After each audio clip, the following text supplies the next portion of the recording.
Just got things started. It looks like we went live, so that's good. Hey, everybody. My name is Ben. I am going to be your coach today. I'm looking forward to your questions on these live trade Thursdays. You get to help drive the content. I'm going to be able to show my screen. Thanks, Steph, for being on. Just to make sure that everything is good here, I'm going to go ahead and start sharing my screen and make sure that I've got this going correctly. Yeah, Tradeway Elite. There we go.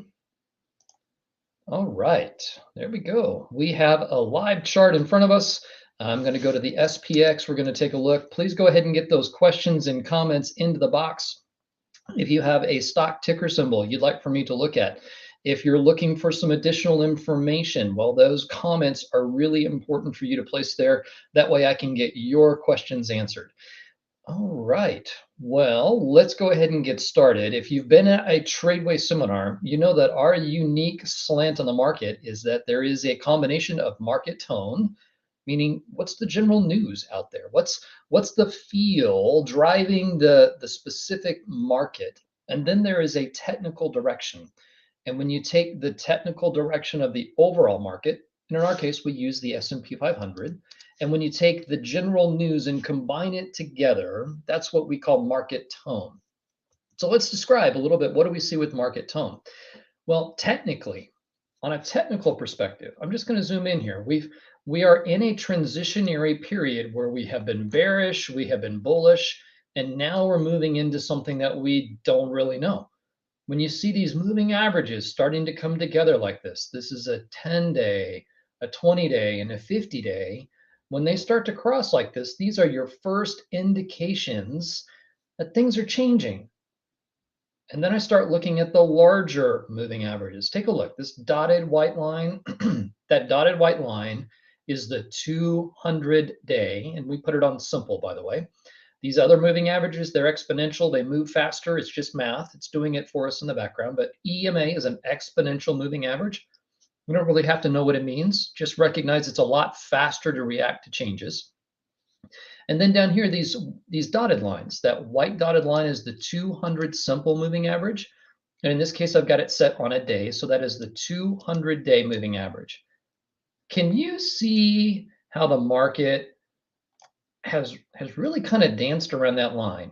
Dance, dance, dance. Ooh, wow. I mean, that is like just, they defended that line. What are they doing today? They defended the line yet again. So someone in the chat, I feel a little paralyzed at the moment. Well, I would actually say you're being smart at the moment. You're actually recognizing that this market isn't giving you clear signals or clear direction, and you are leveraging what I like to call the biggest advantage you have as a retail trader. You and me, we don't have to be in the market all the time. And when the market isn't giving you a clear trend that you can identify, if you can see it coming into an area where it could easily pivot up, it's a great time for you to be more conservative, hold back, and wait for a really good entry signal. And I think we're probably going to get it. I suspect this 200-day moving average is either going to act as support and the market will bounce up from support. And then I'm going to start watching these other moving averages because I don't think it's going to last for very long. But after this big of a move down for this extended period of time, what we call a relief rally, a move back up, is likely going to happen. A move back up, followed by another failure, and finally a break of the 200 is probably what I see this market going to try to do. Conversely, if we break this 200-day now and we start to see closing candles below the 200, we're probably going lower before a relief rally occurs. So I'm kind of sitting here and I can see my friends out there. You're like, I don't really know what to do. You're in good company. And I want you to recognize that. I'm an experienced trader. I've been doing this for over a decade. And I'm telling you that I'm a little concerned about where this market is right now because of the lack of clarity about who's in control. Are the bulls in control? Are the bears in control? I can't tell right now. And as much of a coach's voice and just the heart of somebody who wants your good, I hope that what you hear from me is that when the market looks like this and you can't tell, it's not the most opportune time to trade. not telling you you can't trade. I'm telling you, you may want to think seriously about if you want to trade. And a part of the TradeWay system that we teach is to align your market tone with your trade. And when you can align your market tone with your trade, you are more likely to win your trades and to prevent those things that we call expenses. Okay? Coach's Heart here, I'm trying to tell you this is a good time to be careful. And I'm looking for two things to happen: a move up from the 200, and then I'm going to be watching these moving averages closely to see if it's going to find overhead resistance, or a break of the 200 with a close below the 200 would tell me it's probably time for me to start looking more bearish. But until I can see those scenarios play out, I need to be really conservative with my own personal trading funds. And I'm just telling you what it is that I'm looking to do as a trader. I've been doing it for a while. And if me as an experienced trader, I'm sitting here going, these conditions are not ideal. Maybe you want to take that advice and start thinking about, do I really have to be in the market all the time? Okay, so now that I've told you it's not a great time to trade, what I'll tell you is a really good thing to be doing during this time specifically: getting ready to trade. Right? Do you have a stock ticker symbol out there that I like to call stalking? Stalking your stocks. Do you have any tickers out there that you're stalking that you would like for me to take a look at and maybe give you some guidance on what I would be looking at as a potential entry trigger into some of these stocks that you're stalking? Get them in the chat window. I'd be happy to look at them. All right, so that's the S&P 500. While I wait for any kind of input, I'm going to go and take a look at a couple of other things. I mentioned that market tone has two components. We just talked about the technical side of market tone. What's the other side of market tone? Well, it's news. And I love to go look at Forex Factory. Forex Factory has a great calendar and news system.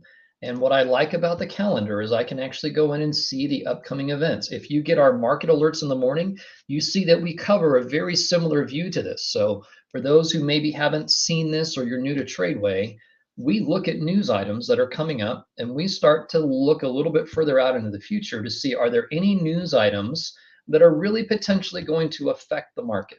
Well, we have some Fed speakers. Oh, well, what's going on with Fed speakers?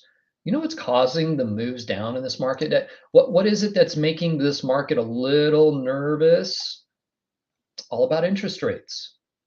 It's all about interest rates. So this sideways looking market that we are all struggling with right now, it moved from bearish to bullish on hopes that interest rates were not going to have to rise as high. With the hot inflation numbers that have come out recently, the Fed members are starting to say we may have to increase rates a little more than what you expect this next coming rate cycle. Where is that rate cycle? Let me show you. I'm just going to come down here and I'm going to expand it. I want to show you, where is the next meeting going to be at? Oh, Fed Chair Powell testifies before Congress. That's going to be a big deal. All right, so that has some potential to be able to make some ruffles, right? So I'm going to be looking at that. And then there is a Fed meeting coming up on, I think it's the 20th. It's in that area. There we go. March 22nd is the next Fed meeting. So I've got a little bit of time before that. And March 22nd is all the way out here, right? So can you see between now and then the market just kind of meandering sideways, trying to figure out what it wants to do? It did it back here. We're not seeing Forex Factory on the screen? Interesting. I'm not sure why it didn't switch tabs. Tell you what, let me stop the share and I'm going to reshare my screen with the new tab. Sorry, friends, I'm using a new technology here, so I'm not always sure how that's going to look. Thanks for letting me know. All right, so here is Forex Factory. Thanks for letting me know on that. Here is Forex Factory, Forex factory.com. I came into the calendar, and under calendar, it's got an opportunity to see the upcoming news items by date. You come down to the bottom, you can click more and expand it and see. You can see that right now on March 2nd, where we are live, you can see that there's Fed members speaking.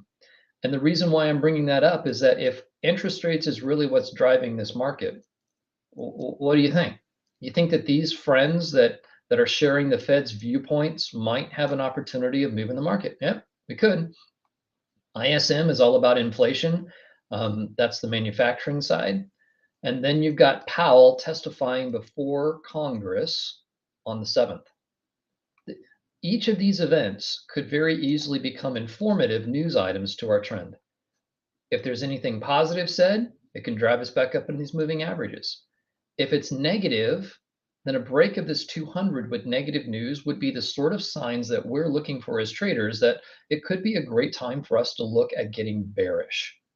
All right, so let me go back and stop sharing my Forex screen, and I will reshare my other screen. All right, present. Technology is a little different than what I'm used to there. Perfect. Okay, APA was discussed in the live class. Can you give me a feel of what you look at APA? All right, so APA Corporation. All right, I'm just typing it in my chart window. I'm taking a look at it. You think maybe I've been looking at APA for a little while? What do you think? Look at where those lines are. You can see I've drawn trend lines.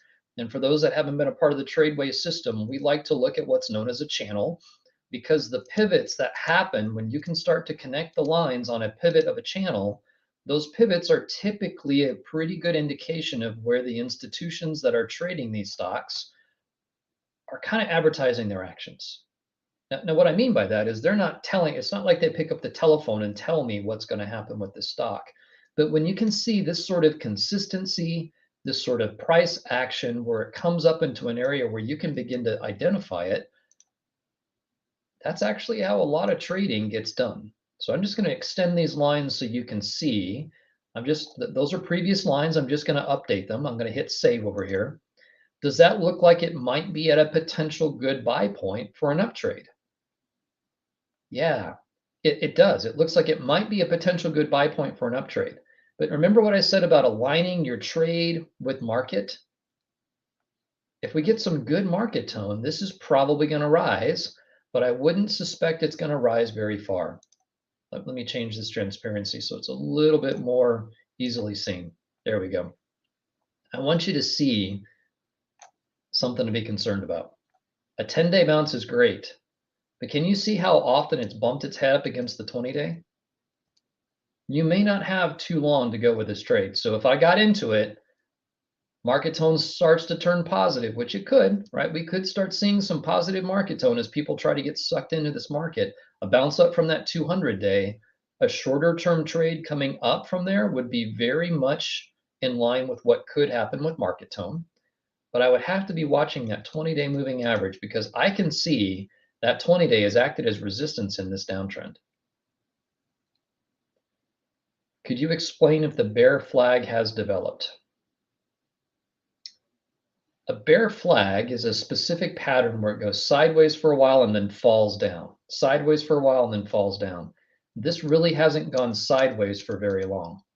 So for me, if I'm looking at this trade, I'm probably more apt to do a shorter term up trade.